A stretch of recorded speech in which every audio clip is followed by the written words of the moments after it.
The British were moving through the hedgerows with careful precision, each man covering the next, their spacing perfect. Professional. Controlled. They look like they know what they're doing.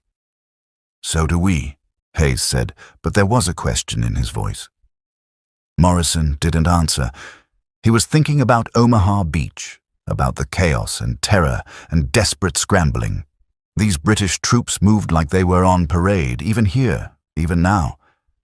It was different. He couldn't say if it was better or worse, just different. By mid-morning, Morrison's platoon had moved 2 miles inland and encountered British forces 3 more times. Each encounter followed a similar pattern: careful identification, brief exchange, continuation. The British were polite, efficient, and utterly unruffled by the war happening around them. It was starting to unnerve the Americans. Private First Class Tommy Chen, a radio man from San Francisco, put it into words during a break in a farmyard. "They're too calm," he said, watching a British squad brew tea, in the ruins of a barn while German artillery rumbled in the distance. "Don't they know we're in a war?" The British had set up a small stove, produced tea from somewhere, and were passing around metal cups while their sergeant studied a map. One of them was smoking a pipe. A pipe.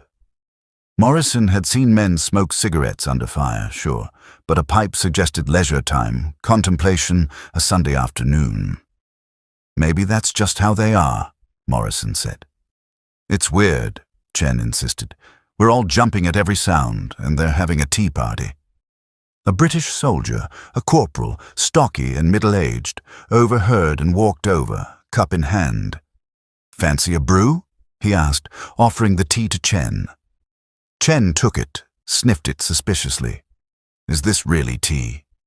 "Course it's tea. What else would it be?" "I don't know. Medicine? Fuel?" The British corporal laughed, a short bark of amusement. "You Yanks and your coffee. Can't function without it, can you? We're the same with tea. Keeps you steady." He tapped his temple. "Settles the nerves." Chen sipped the tea, made a face.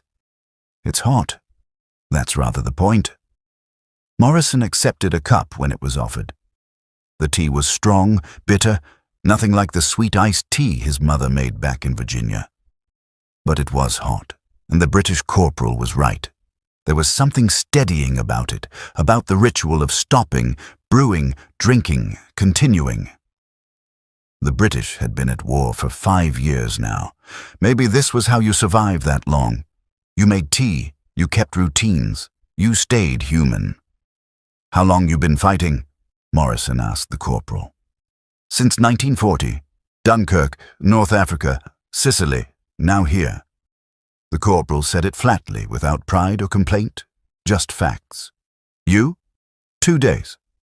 The corporal studied Morrison's face, then nodded. "You'll get used to it. Or you won't.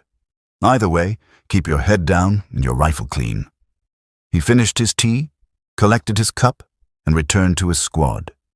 Hayes leaned close to Morrison. 4 years of combat, and he's brewing tea in a barn. Either they're crazy or we are. "Maybe both," Morrison said. The differences became more apparent as the day wore on. Morrison's platoon was attached to a British company for a push toward a crossroads 2 miles south. The British captain, a tall, thin man named Pemberton, briefed the combined force with the same tone Morrison's high school principal had used when explaining detention policy. Calm, measured, slightly bored. "The objective is this crossroads," Pemberton said, pointing at his map. "Jerry's got a machine gun position here, possibly a mortar team here. We'll advance in 2 columns, suppress the machine gun, and clear the position. Questions?" Morrison raised his hand. "What if they've got more than 1 machine gun?" "Then we'll suppress both," Pemberton said, as if this were obvious. "The key is to maintain formation and not bunch up. Jerry loves it when you bunch up. Makes his job easier." Morrison had a dozen more questions. What about flanking fire? What about reinforcements? What about artillery support? But Pemberton had already moved on, issuing orders to his platoon leaders with the same unhurried precision. The British soldiers listened, nodded, checked their weapons with practiced efficiency.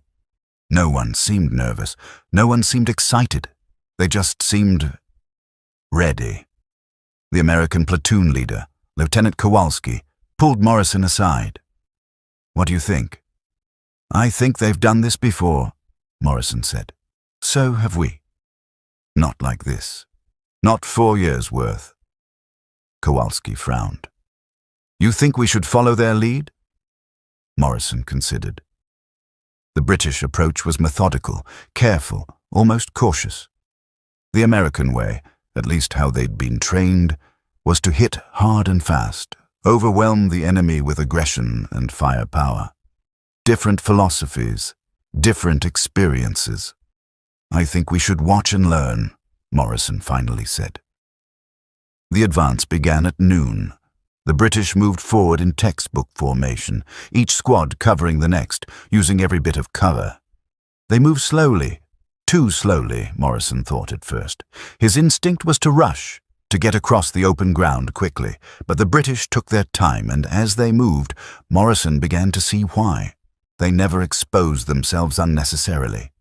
They used the terrain perfectly. When they encountered resistance, they didn't charge forward. They stopped, assessed, brought up support weapons, and suppressed the enemy position before advancing.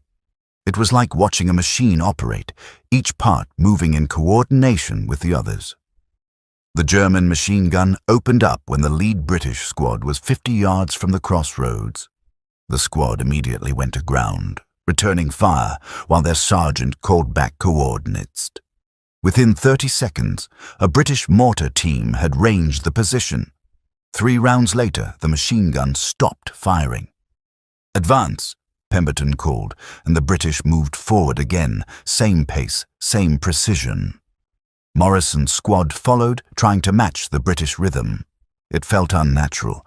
Morrison wanted to run, to get to cover quickly, but he forced himself to move at the British pace. Hayes, beside him, was breathing hard. "This is taking forever," he muttered. "But we're not getting shot," Morrison pointed out.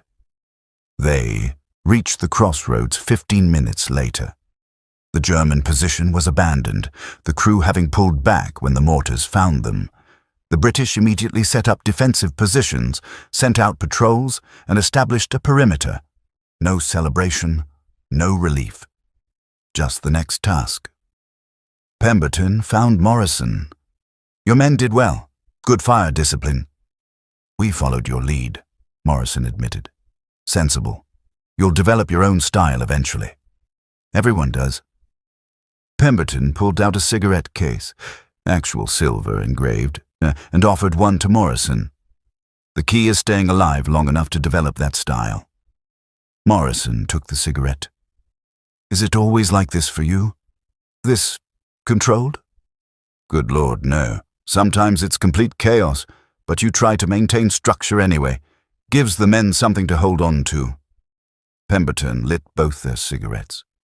"You chaps came across at Omaha, yes?" "Yes, sir. Heard it was rather rough, worse than ours." "It was bad," Morrison said, and didn't elaborate. Pemberton nodded, didn't push. "Well, you're here now. That's what matters." He checked his watch. Morrison noticed it was a pocket watch, not a wristwatch. "We're holding this position until dark, then pushing forward another mile. Your lieutenant's coordinating with my second in command. Get your men fed and rested." Morrison saluted. The British returned salutes differently, he noticed, more casual, almost a wave, and went back to his squad. They'd found a shell crater and were sharing rations.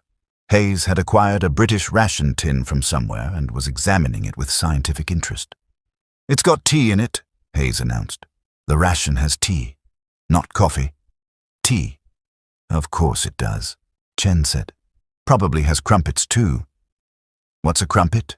"I don't know. Something British." Morrison sat down, pulled out his own rations.